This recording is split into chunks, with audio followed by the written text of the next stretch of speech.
বৰদলনি সংহত শিশু উন্নয়ন প্ৰকল্পৰ অধীনত পুৰণি গোবিন্দপুৰ অংগনবাড়ী কেন্দ্ৰৰ জৰাজীৰ্ণ ৰূপ কণ কণ শিশুসকলৰ জীৱনক লৈ হেতালি খেলা এটা অংগনবাড়ী কেন্দ্ৰ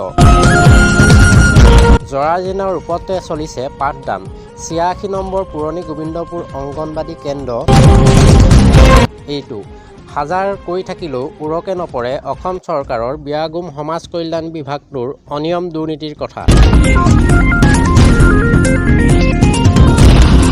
আমি অনুৰোধ জনাম আমাৰ ICDSৰ ঘৰটোতে পানী পোৱা ভেঁকুৰ উঠিছে ইয়াত শিশুক একো খাদ্য খুৱাব নোৱাৰে যিবিলাক বস্তু চৰকাৰে দিছে সেইবিলাক বস্তু থ'বলৈও জেগা নাই পানী পৰিছে ভেঁকুৰিছে নিগনীয়ে খাইছে ঘৰ দুৱাৰ অৱস্থা নাই মুঠতে গোটেই ভেঁকুৰ যে ইয়াত ICDSৰ ল'ৰা ছোৱালী সৰু সৰু শিশু কিবা খোৱালে মানেও বেমাৰহে হ'ব নিদিয়াই ভাল। বিধায়ক মণ্ডল আহিছিলে ইয়াত নিজে দেখি গৈছিলে ICDSৰ ঘৰটো চাই গৈছিলে টিংপাত দিয়াৰ কথা কৈ গৈছিলে কিন্তু আজিলৈকে টিংপাতো নাই একো নাই।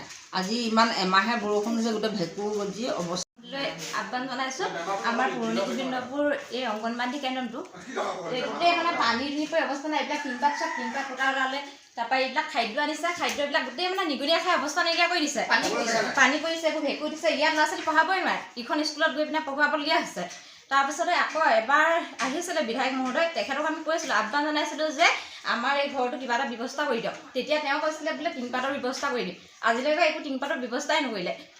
ZBCক কৈছিলে কাৰোবাৰ হাতত দিয়াবলৈ কিন্তু ZBCয়ে কোনো আজিলৈকে খবৰ নকৰিলে আৰু হেৰিয়াহে স্কুলৰ দিছে কিন্তু তেখেতেও চাই গ'লে কি হ'ব একোৱেই নকয়।